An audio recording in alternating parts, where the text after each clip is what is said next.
So, what should the new City of Joburg mayor prioritize? Well, Herman Mashaba is the leader of ActionSA and the former mayor of the City of Johannesburg. He joins me now in studio. A very good afternoon to you, sir. Thanks very much for your time. Well, the incoming mayor says he's going to prioritize financial sustainability and service delivery. I don't think anyone will argue with him on that one. Without any doubt, but I think, the mayor needs to do too many things all at the same time. You can't, as government, run one program at a time.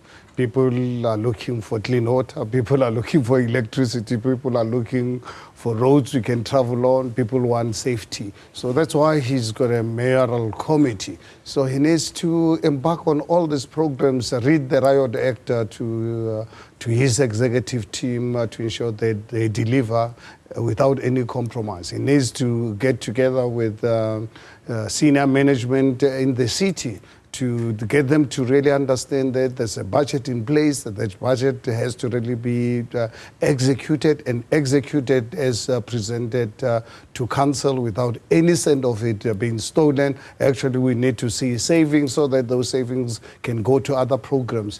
He needs to ensure, as a matter of urgency, deal with the inner city decay, the filth, hijacked buildings, when our people live in squalor in the cities, in informal settlements, when our cities taken over by people who, in the first place, we don't know how they came into our country. He must be brutal dealing with these issues. As long as I think he followed the letter of the laws of the Republic of South Africa, he needs to allow our township economy to actually come back to our people. We cannot allow people to come and run small businesses in our communities. How will people actually ever grow? So these are things that he needs to really be tough and show decisiveness in tackling them. What do you mean when you say he needs to read his mayoral committee, the Riot Act? Well, the Riot Act... You do that Act, when people have done some wrong, don't you? Well, no, read them the Riot Act, get them to understand. Guys, here's the department, you've got to run, here is its budget.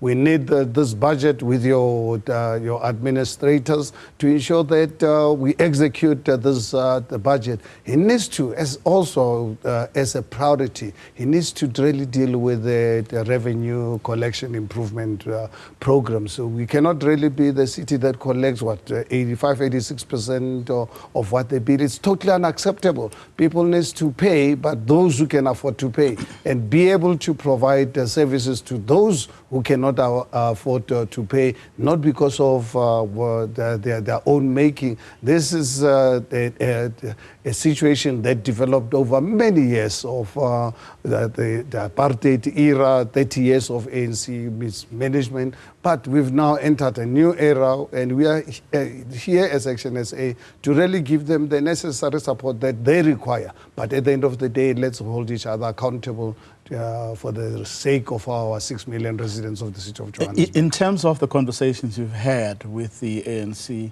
your support is conditional on? Service delivery. I think one thing that ActionSA will not really accept is corruption. Everything else we can talk, people, as human beings, we make mistakes and so forth. But one thing that we will not cover up is corruption. So, and I think the executive mayor with the leadership of ANC in Gauteng, they've really given us the commitment that we can hold them accountable. They need to renew the ANC to ensure that it does the right thing. And they believe with the right party to really partner with them in this regard.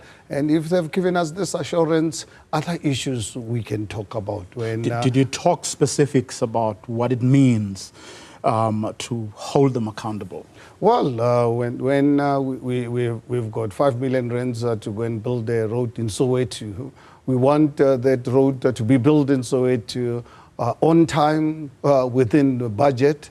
without a cent of that money being stolen, or having unnecessary delays in the execution of any program. When they appoint someone to execute a particular program, be a road or electricity infrastructure, let them ensure that when they appoint a service provider, let them appoint a service provider who can obviously deliver and deliver on time. In the event they don't deliver on time, there must be penalties. And serious penalties for that matter. And you'll be sitting in the opposition benches to watch them. No, we're not in the opposition benches.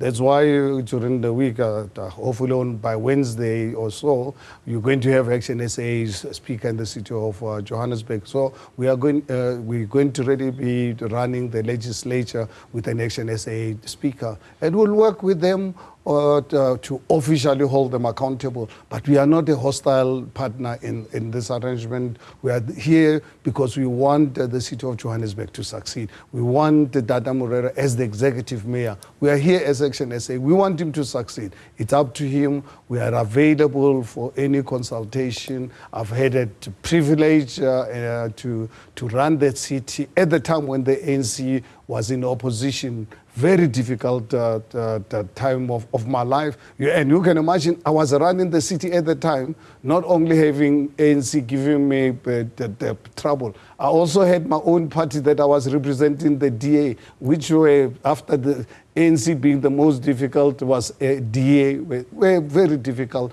because they did not want me to provide services to poor communities. Now we've got ANC to run the administration. One thing that we're committing to do is that poor communities are going to get services unlike what the DA did not want. Well, but what makes you think a Dada Morero will succeed where a Kabelo Kwamanda failed? I think Kwamanda unfortunately was a failure even before he started. I think I think that job is honestly too big for him. So I think the ANC and EFF squabble as to who had to really become a mayor. I mean, the guy, honestly, the poor guy, was not his fault. But I think but what was wrong with him? No. Look, I'm not a... I know it's not one of the most colorful characters. Yes, you can come across. You know, I said yesterday, I I don't deal with psychiatric issues. So to analyze someone's the brain power... Is it a psychiatric case? Yeah, no, what I'm saying is, honestly, the man... Tell me, ever since he came into office, what is it that the man did? He was never available in the beginning to really speak to the media and speak to the communities. I mean, that job, honestly, from the beginning, and us as ActionSA raised it from day one that ANC, EFF, you cannot tell us, you cannot really put someone in charge. But was that not as a result of the arrangement his party had with the ANC? Yeah, no, that's why I'm saying the front guy, and then they'll control him from No, that's why behind. I said it was not the poor guy's fault. It was the fault of the ANC. And that's when they approached us after this recent elections and realizing that our city is in trouble and that we can work together with them. We had to have a change of mind because we were not really prepared to hold on to our old selfish reasons, even when the country was in trouble. But yeah, so I'm actually, for us, me personally, excited with this opportunity. I know it's not going to be easy. What is easy in life? The 3 years I can tell you when I ran as a mayor. The first year was almost impossible. And remember, when I took over as the mayor of the city of Johannesburg, I had no clue at the time what a mayor does. I had no clue whatsoever. But one thing for sure is that I've learned in my life that if other people can do something, if majority of people can do something, I can also really do it. And, well, presumably you didn't have puppet masters. Yeah, but yes, that's what I'm saying. It's with Kabelo, which is why I'm saying Kwamanda wasn't his really fault. It was the fault of the ANC. It is unfair to create an impression that this guy was just couldn't do anything. We don't know that for sure. We can't make an objective evaluation of that without knowing how those behind him actually controlled him. Well, right now, fortunate enough, that Dada is one of the senior members of the ANC. He's got now ActionSA to hold him accountable, to really work with him, not just to really give him our vote. We are prepared to really give him our intellectual capacity and capability to really work with him. We need to immediately, as a matter of agency, I've already called on him to say to Mayor, please introduce a mayoral project to clean up our city. Our residents live in filth. And you don't need money for that. You just need, you as a mayor, put together a team. If you need how to really put it together quickly, let's make sure that every weekend, every Saturday, every ward in the city, you've got the councillors of the ANC and other parties. Let's ensure that we put them on terms, make sure that their communities are clean on a voluntary basis. You don't need money for that. You can imagine what that will do immediately. But at the same time, please, don't really be nice to criminals. I don't want to really live side by side with criminals. Honestly, I don't want to coexist in the same space with criminals. Cannot afford to really have people coming to open businesses in our communities. We don't know who they are. They are not registered with South African Revenue Services to pay tax so that we can grow our economy. No. Businesses in Soweto, people, businesses in Amaskral where I was born and raised, those businesses must be run by our own people. Look at Garangwe,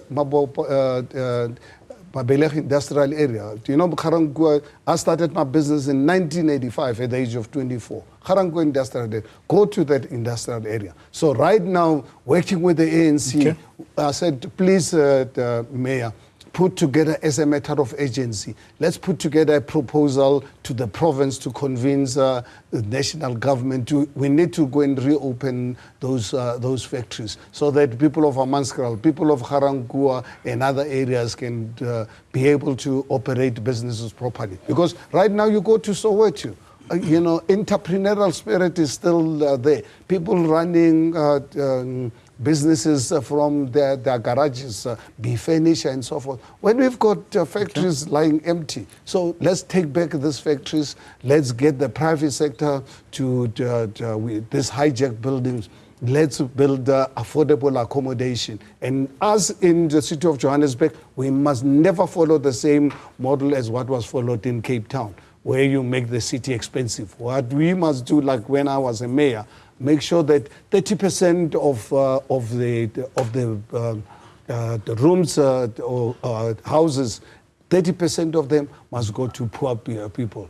Okay. So if the mayor can implement this, I can tell you, you will see a turnaround, but it's not a turnaround that's going to take a year or 5 years. This is a long-term project, but it's going to begin.